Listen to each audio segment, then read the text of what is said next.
सीतापुर नाम के गांव में शारदा नाम की औरत रहा करती थी। उसके पति के देहांत के बाद वह मजदूरी का काम किया करती थी। उसे एक रानी नाम की लड़की थी जो स्कूल में जाती थी। शारदा जब मजदूरी का काम किया करती थी तब रानी स्कूल जाकर अपनी पढ़ाई पूरी करती थी।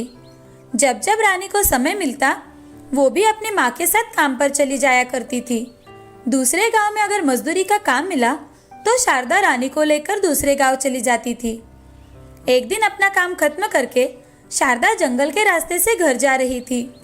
तभी भूख लगने की वजह से शारदा और रानी एक पेड़ के नीचे रोटी खाने के लिए बैठ जाती है। शारदा रानी से, रानी बेटी चलो हम पहले खाना खा लेते हैं। हाँ माँ, मुझे भी बहुत भूख लगी है, चलो ना खाना खाते हैं।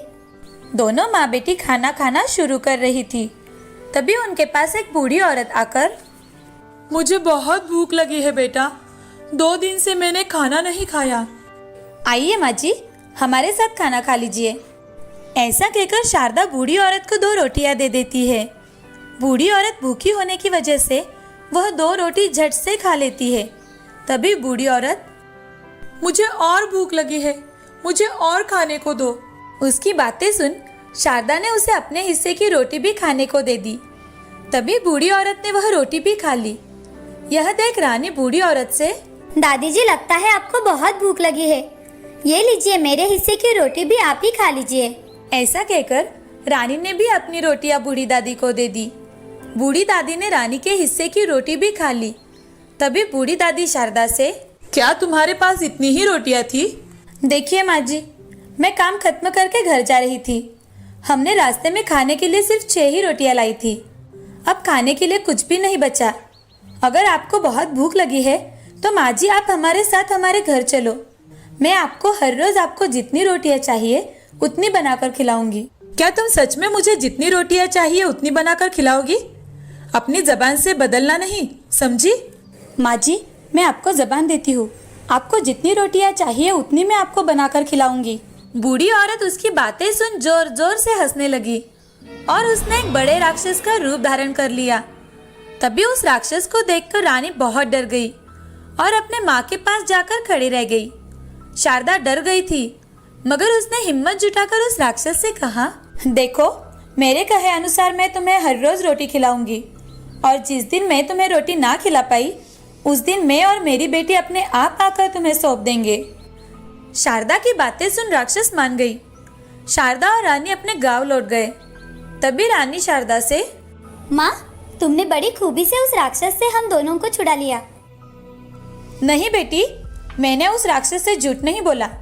मैं सच में कल से उसे रोटियां बनाकर लेकर जाऊंगी। मैंने उसे वचन दिया है। ठीक है माँ। दूसरे दिन शारदा ढेर सारी रोटियां बनाकर एक टोकरी में भरने लगी। रानी ने भी उसकी मदद कर दी और वो दोनों टोकरी उठाकर जंगल में लेकर गए। वहाँ राक्षस शारदा से, वाह क्या खुशबू है, कहाँ है मेरी रोटियां? लाओ जल्दी दो, मुझे बहुत भूख लगी है। ऐसा कहकर राक्षस टोकरी की सारी रोटियां खा गई और राक्षस शारदा से, मुझे हर रोज ऐसे ही गर्मा गर्म स्वादिष्ट रोटियां खिलाना, वरना तुम दोनों को मैं ऐसे ही खा जाऊंगी। ऐसा सुनकर शारदा और रानी टोकरी लेकर घर लौट आए। वो दोनों हर रोज टोकरी भरकर रोटियां बनाती और उस राक्षस के लिए ले जाती। राक्षस भी बड़े मजे से गर्मा गर्म रोटी खाया करती थी। ऐसे ही कुछ समय बीत गया। एक दिन रानी शारदा से, माँ हमारे पास रोटी बनाने के लिए थोड़ा भी आटा बचा नहीं है और हमारे पास के पैसे भी खत्म हो गए हैं। अब हम क्या करें माँ? क्या करे बेटा, हम दोनों ने जबान दी है तो हमें जाना ही होगा। आज क्या होगा पता नहीं, उसका डर तो मुझे भी लग रहा है। उसी समय वह राक्षस बनी बूढ़ी दादी शारदा के घर आती है और शारदा से बूढ़ी औरत, आओ माँ जी, हम तुम्हारे ही बारे में बात कर रहे थे। इतने दिन मैंने मेहनत करके तुम्हारी भूख मिटाई है पर हमारे पास अब पैसे बिल्कुल खत्म हो गए हैं। तुमने तो आज हमें जंगल तक आने की तकलीफ से भी बचा लिया है। आज तुम हम दोनों को ही खा लो।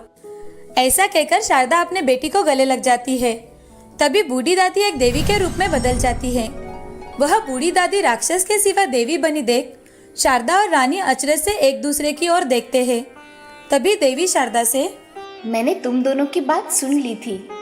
जब मैंने तुम दोनों को जंगल में देखा था तब तुम दोनों ने अपने पास की रोटी तो दी थी और अपने हिस्से की रोटी भी मुझे दे दी। मैं तुम दोनों की परीक्षा ले रही थी। मैं परीक्षा लेने के लिए राक्षस में बदल गई और तुमने मुझे एक दिन भी नहीं कोसा और हर रोज अपने किए वादे के मुताबिक मुझे रोटी खिलाती रही। इससे मैं बहुत प्रसन्न हो गई हूँ। मैंने तुम दोनों जैसा नेक इंसान आज तक नहीं देखा। तुमने मुझे खाना खिलाकर संतुष्ट किया। आज से तुम्हें किसी भी चीज की कमी नहीं होगी। ऐसा कहकर देवी माँ ने हीरे, पैसे, सोने के सिक्कों का ढेर बना दिया। शारदा और रानी तो ये देखकर हैरान हो जाते हैं। तभी देवी शारदा से, तुम अब अपनी पूरी जिंदगी अच्छी तरह से गुजार सकती हो और हाँ, तुम्हारे ऊपर मैं एक और बड़ी जिम्मेदारी डालने वाली हूँ। ऐसा कहकर देवी माँ ने अपना हाथ घुमाया और वहाँ एक जादुई छड़ी आ गई। वो छड़ी देवी माँ शारदा को देकर, तुम इस छड़ी को जैसे ही गोल घुमाओगी तब यहाँ ढेर सारी रोटियां तैयार होगी। तुम उन रोटियों को लेकर गरीबों में बांट देना। तुम गरीबों की सहायता कर उनकी भूख मिटाओगी। ऐसा कहकर देवी माँ आशीर्वाद देकर वहाँ से अदृश्य हो गई। तभी शारदा ने कीमती हीरे, जवाहरात, सोने के सिक्के और पैसे अलमारी में रख दिए और कुछ पैसों से शारदा ने नया घर भी बनवाया और उसमें रहने लगी। अगले दिन से शारदा उस जादुई छड़ी की सहायता से रोटियां बनाने लगी और रानी उन रोटियों को एक टोकरी में भरने लगी। पर्याप्त रोटियां जब बन जाए तब शारदा उसे बंद कर दिया करती थी। शारदा वो रोटियां हर रोज गरीबों में बांटती थी और कुछ रोटियां मंदिर में भी दान किया करती थी। वो रोटियां बांटते बांटते अपना जीवन हंसी खुशी गुजार रही थी।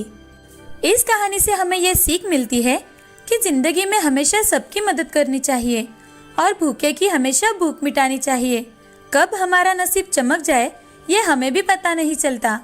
इसीलिए अच्छे कर्म करो, फल की अपेक्षा मत करो। रामपुर नाम के गांव में राधा अपने पति सुभाष के साथ रहा करती थी।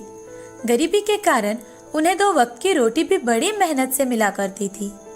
राधा और सुभाष दोनों भी मजदूरी का काम किया करते थे। शादी के 1 साल बाद ही सुभाष ने दूसरी शादी कर ली और राधा को अकेले छोड़कर चला गया। ये देख राधा फूट फूट कर रोने लगती है। तभी राधा को पता चलता है कि वह गर्भवती है। अब उसके आंखों से तो आंसू रुकने का नाम ही नहीं लेते। उसका अब जीने का एक ही सहारा बचा था, वो था उसका आने वाला बच्चा। अब दूसरे ही दिन राधा मजदूरी का काम करने चली जाती है। सुभाष के चले जाने के बाद राधा अकेली हो चुकी थी। वह खुद ही अपना ख्याल रखा करती थी। एक दिन सुभाष के चाचा जी राधा के घर आकर, अरे राधा बेटी, कहाँ जा रही हो? चाचा जी, मैं काम पर जा रही हूँ।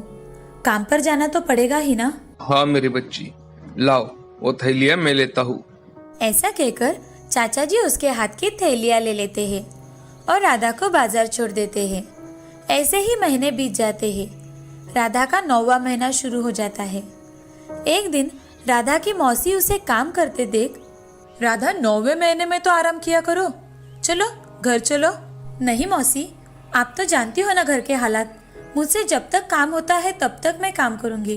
तू तो मेरी बात बिल्कुल भी नहीं सुनेगी। अभी मैं घर जा रही हूँ, 15 दिन बाद वापस आऊंगी। तब तक अपना ख्याल रखना। ठीक है मौसी, जल्दी आने की कोशिश करना। हाँ मेरी बच्ची, तब तक तुम अपना ख्याल रखना। ऐसा कहकर मौसी गांव चली जाती है और इधर राधा काम पर हर रोज जाया करती थी। एक दिन रात के समय राधा के पेट में अचानक से दर्द शुरू हो जाता है। राधा सुभाष के चाचा जी को बुला लेती है। वो जल्द ही राधा के घर पहुंच जाते हैं। जल्दी से राधा को अस्पताल में भर्ती भी करवाते हैं। थोड़ी ही देर बाद डॉक्टर चाचा जी से, बधाई हो, आपको पोता हुआ है। थोड़ी ही देर बाद राधा को होश आता है और चाचा जी उसे खुशी खुशी अपने बेटे का मुंह दिखाते हैं। देखो राधा, ये बिल्कुल तुम्हारे जैसा है। राधा अपने बच्चे को देखकर बहुत खुश हो जाती है। वो अपने सारे दुख दर्द वही भूल जाती है और अपने बच्चे की परवरिश करना शुरू करती है। कुछ दिन बीतने के बाद राधा अपने बेटे को अपने साथ लेकर ही काम पर जाती थी। जैसे जैसे सुधीर बड़ा होने लगा तो सारे बच्चों के साथ पिताजी को देखता तो अपनी माँ से, माँ, मेरे पापा कहाँ है? वो हमारे साथ क्यों नहीं रहते? क्या वो मुझे पसंद नहीं करते? अब राधा सुधीर को सारी सच्चाई बताने का फैसला कर लेती है। ऐसा कुछ भी नहीं है मेरे बेटे, तुम्हारे पिताजी ने दूसरी शादी कर ली है और इसीलिए वो हमसे मिलने नहीं आते। उन्होंने हमें छोड़ दिया है। ऐसा कहते ही राधा के आंखों में से आंसू बहने लगते हैं। वह आंसू देखकर सुधीर राधा से, रो मत माँ, मैं हमेशा तुम्हारे साथ रहूंगा। मैं तुम्हारा साथ कभी नहीं छोड़ूंगा माँ। सुधीर की बातें सुन राधा अपने आंसू पोंछ लेती है और सुधीर को गले लगा लेती है। अब राधा सुधीर को स्कूल में भेजने का निर्णय लेती है और उसका दाखला करवाती है। सुधीर पढ़ाई में बहुत ही होशियार था। उसका पढ़ाई में हमेशा ही अव्वल नंबर आया करता था। सभी शिक्षक भी उस पर बहुत खुश थे। सुधीर को पहला नंबर आने के कारण स्कॉलरशिप भी मिली थी और ये देख राधा को बहुत खुशी मिला करती थी। स्कूल खत्म होने के बाद सुधीर को अच्छे मार्क्स मिलने के कारण उसका एडमिशन एक अच्छे कॉलेज में हो जाता है। वहाँ सब अमीर लड़के पढ़ा करते थे, सबके पास गाड़ियाँ थी। ये देख सुधीर का दोस्त आनंद सुधीर से, अरे सुधीर, तू हमेशा पढ़ाई में फर्स्ट आता है, सब कुछ अच्छा है, मगर तेरे पास एक भी गाड़ी नहीं है। ये कितनी आश्चर्य की बात है। ये सुन सुधीर को बहुत ज्यादा गुस्सा आ जाता है, मगर वह अपने दोस्तों से झूठ बोलता है कि अरे तू क्या समझता है सिर्फ तेरे पास गाड़ी है? मेरी माँ ने मुझे मेरे जन्मदिन पर ही गाड़ी तोहफे में दी थी। मेरे पास भी गाड़ी है। ऐसा कहकर सुधीर वहां से चला जाता है। उसे अपने घर के हालात पता थे, लेकिन फिर भी अपने साथ पढ़ते बच्चों की शान और शौकत देख उसे भी मन ही मन लगने लगा था कि उनके जैसे कपड़े पहने, उनकी जैसी गाड़ी उसके पास हो। घर जाकर सुधीर अपनी माँ से, माँ, मुझे कल के कल ही बाइक चाहिए। अरे सुधीर, आज क्या हुआ है बेटा तुम्हें? ऐसे क्यों बात कर रहे हो? तुम तो जानते हो ना अपनी हालत। अभी हमारे पास पैसे कहाँ है? थोड़े थे वो तो तुम्हारे एडमिशन में चले गए। अब मैं कहाँ से पैसे लाऊं? मुझे वो कुछ पता नहीं माँ, मुझे कल सुबह बाइक चाहिए बस। ऐसा कहकर सुधीर गुस्से से बाहर चला जाता है। तभी राधा मन ही मन, सुधीर को मैं कैसे समझाऊं कि मेरे पास पैसे नहीं हैं? लेकिन आज तक मेरे बेटे ने मुझसे कुछ भी नहीं मांगा। आज पहली बार उसने मुझसे कुछ मांगा है। मुझे उसे गाड़ी लेकर तो देनी ही होगी। ऐसा सोचकर राधा ने कुछ पैसे अपने सुख दुख के लिए जोड़े रखे थे। वो देखे उनमें कुछ पैसे कम पड़ रहे थे। अब उसने गांव के सरपंच जी से मदद मांगने का विचार किया। राधा सरपंच जी से, मालिक, मुझे कुछ पैसे चाहिए थे, थोड़ी जरूरत है। कितने पैसे चाहिए थे तुम्हें राधा? एक गाड़ी आ जाए उतने ही पैसे चाहिए थे। मैं आपके पैसे थोड़े थोड़े करके चुकता कर दूंगी। गाड़ी सुधीर के लिए ठीक है, लेकिन राधा, अगर नई गाड़ी लेने के बजाय तुम पुरानी गाड़ी खरीदोगी तो तुम्हारे पैसे बच जाएंगे। ये तो आपने बहुत ही अच्छा सुझाव दिया है मालिक। क्या आप मेरी मदद कर देंगे? ऐसा कहकर सरपंच जी राधा के हाथों में पैसे रख देते हैं और उसे गाड़ी खरीदने में भी मदद कर देते हैं।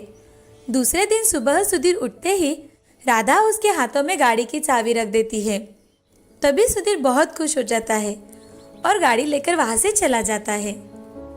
राधा सुधीर को खुश देख वो भी खुश हो जाती है। शाम के समय जब सुधीर कॉलेज से घर लौट रहा था, तभी बाइक का स्पीड बहुत ज्यादा होने के कारण उसका एक्सीडेंट हो जाता है। उसे तुरंत ही सरकारी अस्पताल में भर्ती करवाया जाता है।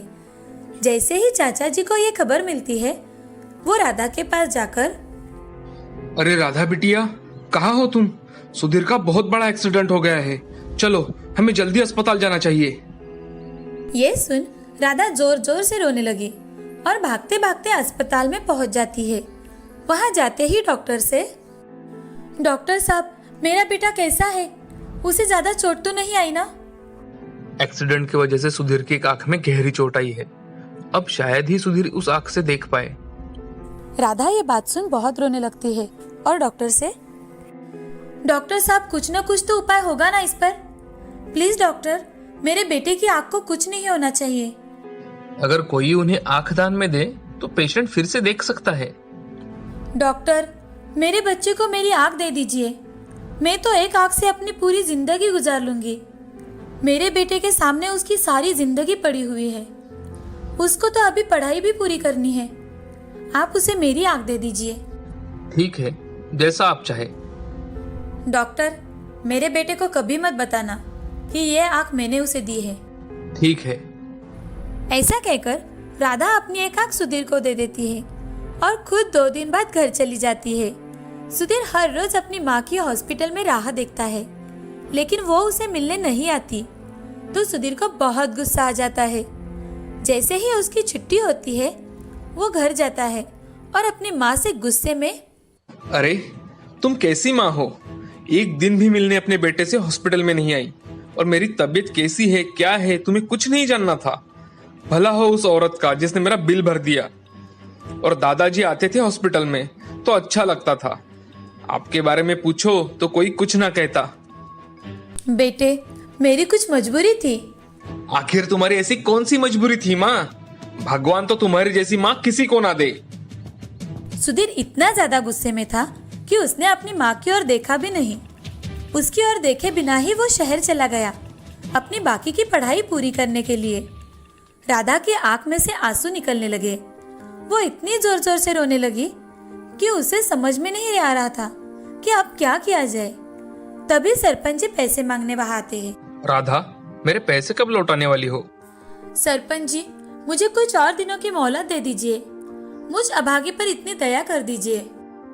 ठीक है, मैं तुम्हें 1 महीने की और मोहलत देता हूँ। धन्यवाद सरपंच जी, मैं आपकी बहुत आभारी हूँ। सरपंच जी वहां से चले जाते हैं। यह सारी बातें सुधीर को पता ही नहीं थी कि आखिर उसकी माँ ने उसके बचपन से लेकर आज तक उसके लिए क्या किया है। कुछ साल बीत जाते हैं। अब सुधीर अफसर बन गया था, लेकिन अपनी माँ पर इतना ज्यादा गुस्सा था कि अपनी माँ से एक बार भी नहीं मिलने आया था। राधा पर मजदूरी करके सरपंच जी के पैसे लौटाने की नौबत आ गई थी। अब राधा बहुत थक चुकी है। एक दिन अचानक से उसे पता चलता है कि उसका लाडला बेटा एक अफसर बन गया है और सरपंच जी ने उसे अपने गांव बुलाया है। वह दौड़कर वहां चली जाती है। वहां जाते ही राधा मन ही मन, कितने साल बीत गए, अब मेरे बेटे का गुस्सा भी चला गया होगा। कितना बड़ा हो गया है मेरा बेटा आज कि उसका यहाँ गौरव किया जाने वाला है। सुधीर बहुत बड़ी गाड़ी में से अपनी पत्नी के साथ नीचे उतरता है। ये देख राधा चौंक जाती है। वो अपनी माँ को देख उसे नजरअंदाज करता है और अपने दादाजी से, दादाजी आप कैसे हो? सब कुछ कुशल मंगल तो है ना? हाँ ठीक हूँ बेटा। और ये क्या बेटा, तुमने शादी की और हमें बताया भी नहीं? सुधीर मुस्कुराकर वहां से जाने लगता है। तभी राधा उससे बात करने के लिए आगे जाती है तो सुधीर सरपंच जी के साथ स्टेज पर चला जाता है। ये देख राधा को बहुत बुरा लगता है, लेकिन अपना बेटा इतना बड़ा अफसर बना है ये देख मन ही मन बहुत खुश हो जाती है। ये सारी बातें चाचा जी दूर से देख रहे थे और कुछ वक्त बाद चाचा जी सुधीर से, सुधीर, कोई अपनी माँ के साथ ऐसा करता है क्या? वो मेरी माँ कहने के लायक नहीं है दादाजी। वो मेरे बारे में अच्छा नहीं सोचती, सिर्फ खुद के बारे में सोचती है। भला ऐसी कोई माँ होती है? सुधीर, कोई अपनी माँ के साथ ऐसा करता है क्या? वो कितने दिन से तुम्हारी राह देख रही थी। दादाजी, उसके लिए तो मैं हॉस्पिटल में ही मर गया था, जहाँ वो मुझे देखने तक नहीं आई। ये सुन राधा फूट फूट कर रोने लगती है। तभी चाचा जी सुधीर को एक जोर का थप्पड़ लगाते हैं और सारी हकीकत बताते हैं। सुधीर, राधा तुमसे मिलने नहीं आ पाई क्योंकि उसने तुम्हें अपनी आंख डोनेट की थी। अगर वो ऐसा नहीं करती तो तुम जिंदगी भर के लिए एक आंख से अंधे हो जाते। ऐसी माँ नसीब वालों को मिलती है सुधीर, तुम्हें तो इसकी कोई कदर नहीं है। कभी अपनी माँ से पूछा कि आखिर उसके आंख को क्या हुआ है? सुधीर चाचा जी की बातें सुनकर चौंक जाता है और भागते हुए अपने माँ के पास आता है। अपने माँ के पैर पकड़कर माफी मांगता है। सुधीर की आंखों में आंसू देख राधा उसे माफ कर देती है और अपने बेटे को गले लगा लेती है। हाँ, अब हमें इनका कुछ ना कुछ करना ही पड़ेगा। बहू ने भी हाँ में हाँ मिलाई और बोली, हाँ, आखिर कब तक हम इनकी वजह से अपने खाने का मजा किरकिरा करते रहेंगे और हम इस तरह से हमारी चीजों का नुकसान होते हुए भी नहीं